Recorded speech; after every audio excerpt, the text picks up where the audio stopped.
Hello guys, welcome back to Rock App Studio. This is Roxanne right here. So today, as part of the series of tutorials we've been doing a couple of weeks back, we're going to continue with the tutorials.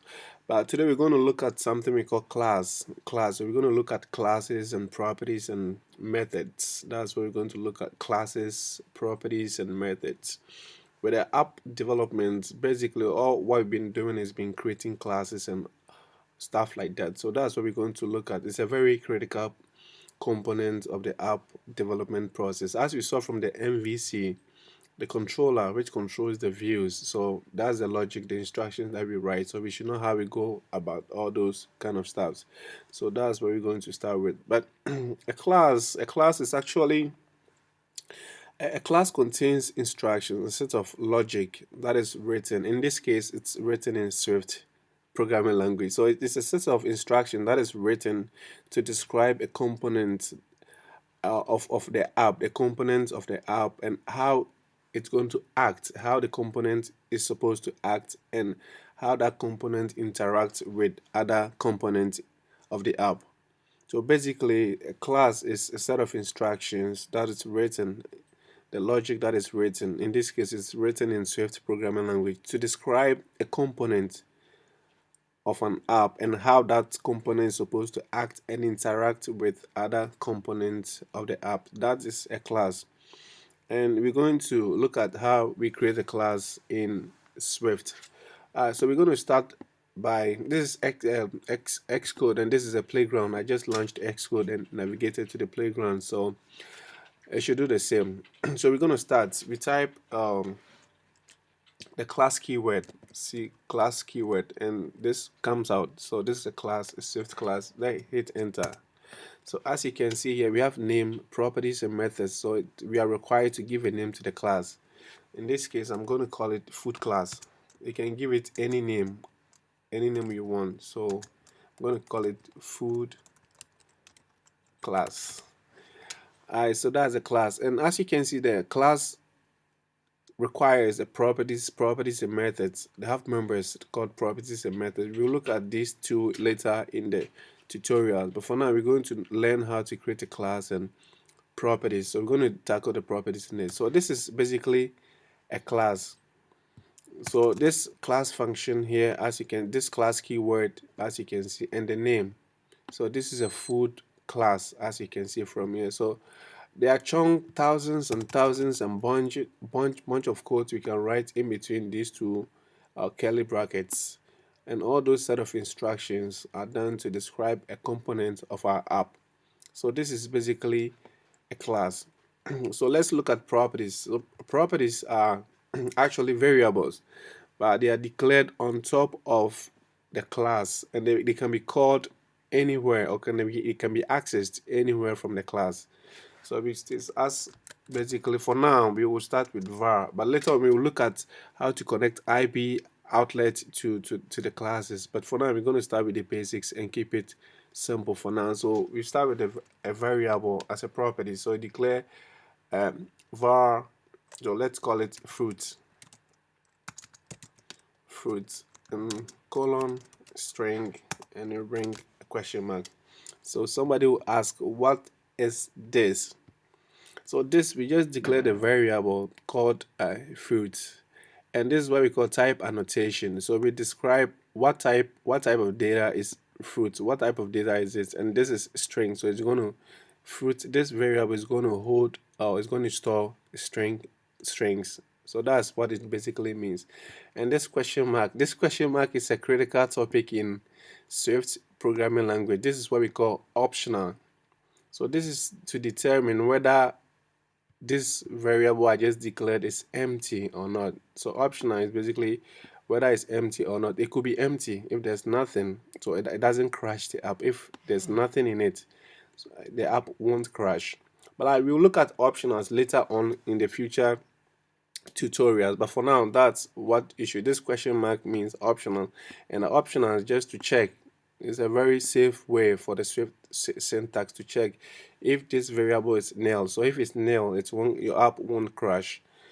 Okay, so that is, and I'm going to declare another one, this property called vegetables.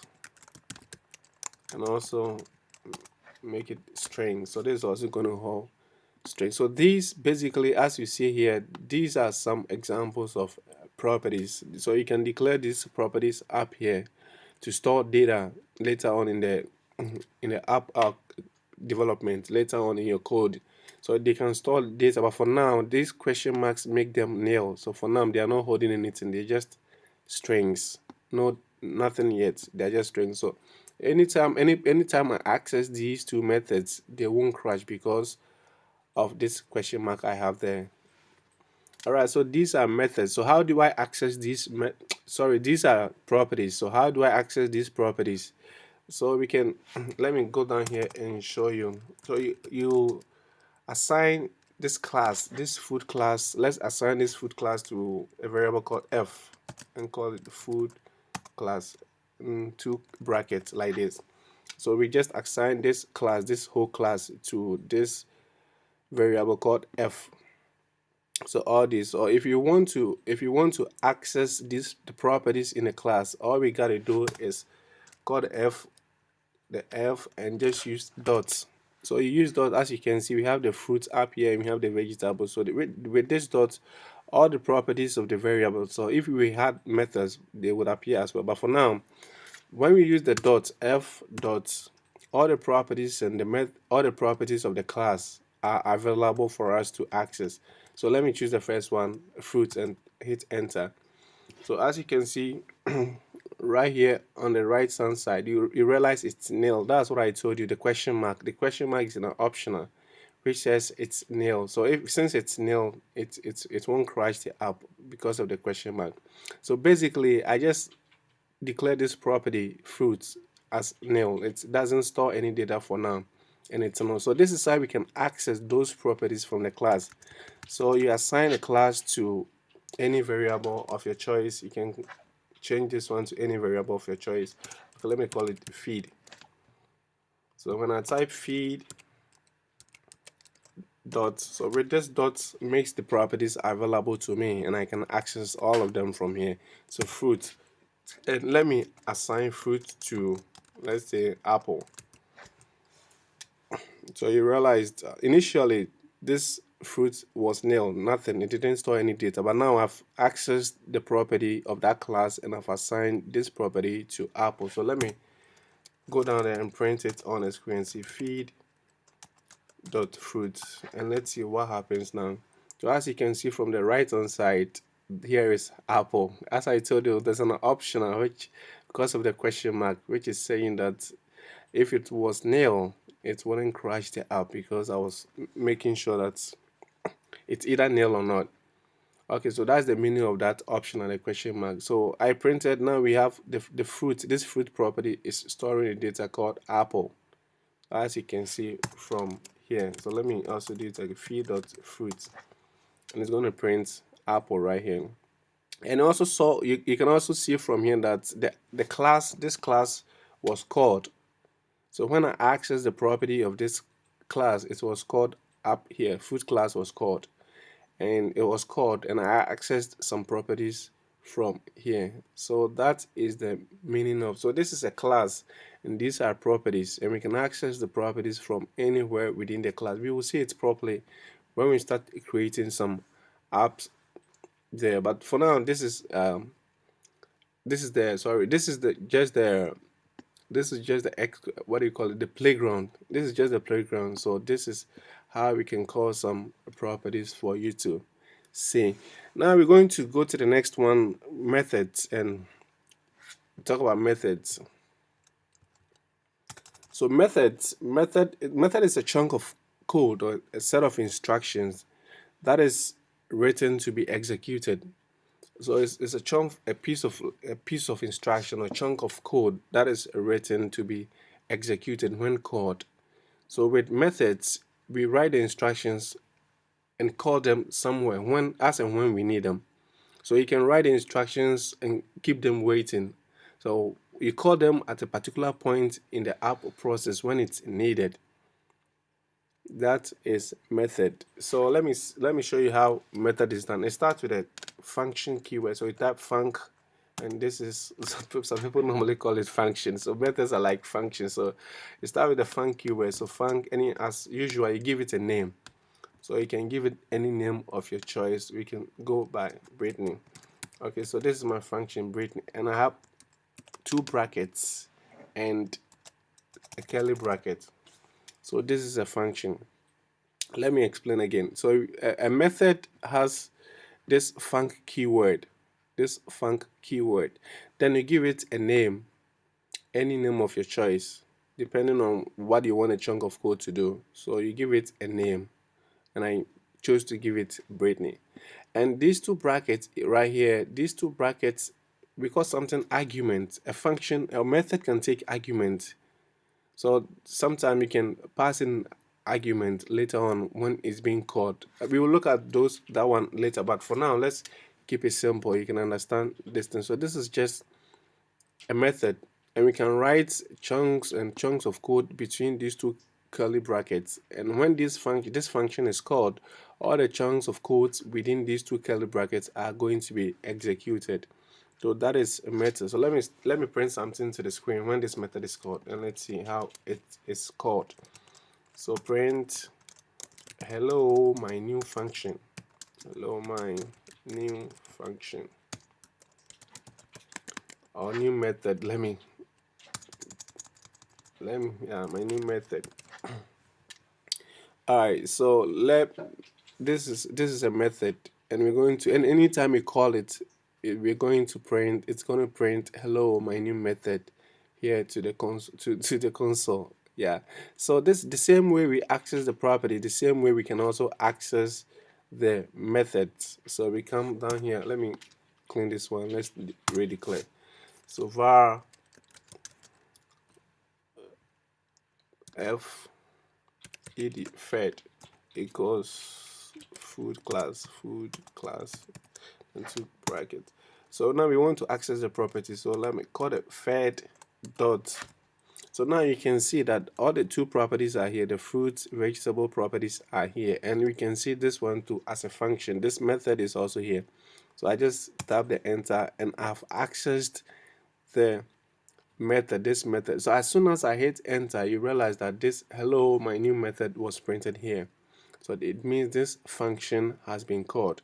Remember, we looked at the stages of the view controller. That's the view did load, view will appear, view did appear. So in that process, if you can call this function in any one of them. So when the view appears and you call this function, that means as soon as the view appears, it's going to print hello world, or it's going to execute the codes, the lines of codes in between these two brackets. Sorry.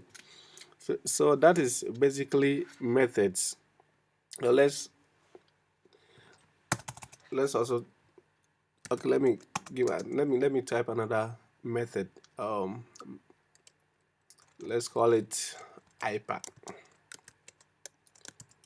Okay, iPad, and print my new iPad. Okay, so yeah, the same way. So we have two methods right here in here. We have two properties and two methods. So anytime we access any one of them, it's going to print what is in there. It's going to execute the lines of codes in between these two brackets, or these two brackets. So let's see. Let's access the second one. So fed dot ipad. So this method, and you see right here, as soon as I hit, it's going to print, yeah, my new iPad was printed here. So it means this method, this function was called, this method was called right down here. So that is basically methods. That's what methods do. Okay, so let me show you methods with argument. This is what we call argument. So func, don't forget the func keyword. So func, then a method with argument. Okay, method with arg. Okay, so let's name it this way. Okay, so within these two brackets, then I will declare a new variable. We don't really bring the var symbol, but it's a way of declaring. So I say boy, then I specify what type of data is it going to be. So if it's going to be string,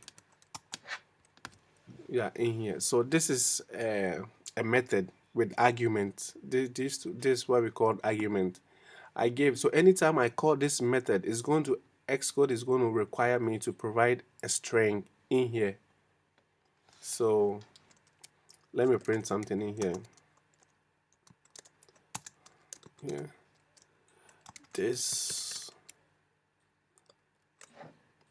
and boy. Then I'll pass in this boy. So any name that we enter when the function, this method is called, is going to appear. This boy is very handsome. Handsome. Okay, so you can see, so I passed in this boy here. So anywhere I call this method, its Xcode is going to require me to pass in a string, that a string which is going to be any name, any string at all. So since I'm going to use it in my project, I will know it requires a string or a name of a person, and I'm going to use it. So let me call it and let's see. So let's go down here, fed dot method with argument. You see, you realize that Brittany is a method, but it has only two brackets, and it doesn't require me to pass in anything. You also realize that iPad is a method with two brackets here, but it doesn't require me to pass in anything. But when I tap on this one, it's going to require me to enter a string in here. So that is the argument we are talking about. So it requires me to pass in a string right here. Then I'm going to pass in Roxanne. And let's see, it's going to print here, right here. So you can see the boy I passed in Roxanne. So this Roxanne, this boy is very handsome, and you can see it prints here. This Roxanne is very handsome, as you can see. So this is a method with argument, and these two are methods which do not take any argument. So that is basically what a class is. Before we end this tutorial, let's start over one more time and create a new class and add some properties and some methods. So we start with a class function, class, and don't forget we give it a name. This we're going to call it Apple Products, Apple Products, Apple Products class. Yeah. Or you can choose not to bring the class. Let me clean this so people do not think it's a customary to bring the class name there. Alright, so we're going to have some properties. Well, we can choose not to have any properties. It's optional. You can choose to have or not. But in major apps, you will need properties when you link the outlets there. You see that in the future. So var, let me call it iPad as a string, iPhone, var iPhone as a string, var iMac as an integer. Yeah.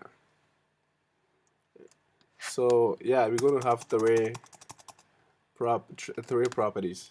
So let's have some let's get some methods. So don't forget we start with the func keyword, func.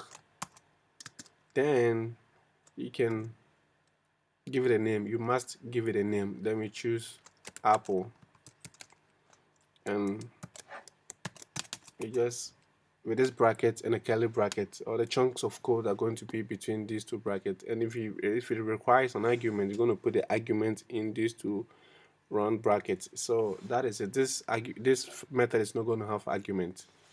So let's print hello there. So anytime we call Apple, it's going to print hello there on the screen. Let me go down there and call this method.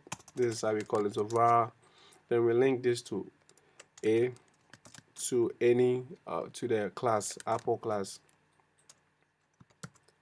Apple products. Okay, with this. Alright, so anytime I can access, I've assigned a Apple for this class to this A, so I can access the properties and the methods of this particular class. So A cap A dot iPad or iMac or any one of them. So iPad, and you realize it's nil because there's nothing in there. Let's assign it to my new iPad. Yeah, that's it. Okay, so let me access the A dot iMac. Then we assign it to 80. Oh, sorry. Yeah, so we assign it to 80. Then we print a.imac cap a.imac. We realize this 80 is going to be called here. You see, it's 80. Okay, so I want us to create another method and pass in an argument which is an integer. So func new method with argument.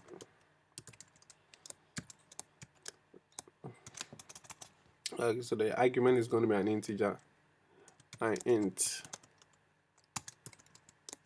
and it's going to be an integer. So anywhere we call this, then it's going to require us to pass in an int. So print, this is the number that was passed in.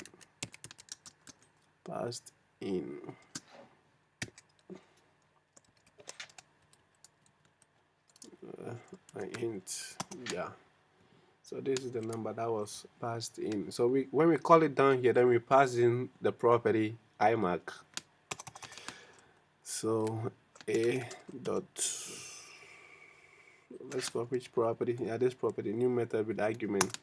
Then we pass in the iMac a dot. The best practice is to assign the iMac to a variable. So var int integer is equal to a dot iMac. So whatever the iMac is holding, we store it in a variable. Then we pass that variable in here. That's the best practice. So my int in here, and let's see, because this is, so as you can see here, value of optional type int not unwrapped. Well, we will look at optionals later on, but we are required to put an exclamation mark here because that variable could be nil. This could be nil. A.imac, it could be nil. So we are required to put an exclamation mark. You will look at optional in details later on. It's a little bit complex by now, but you will look at it later on. So that is basically properties and classes, properties and methods. This is how we create a class. We assign some properties and we declare some function methods, and how we call them. So methods with arguments and methods without argument. So that is basically it. We will look at the rest later in a future tutorial. So guys, this is it. If you have any questions, please leave them in the comments below, and please don't forget to subscribe to my channel, Rock App Studio. This is Roxanne right here. I'm out.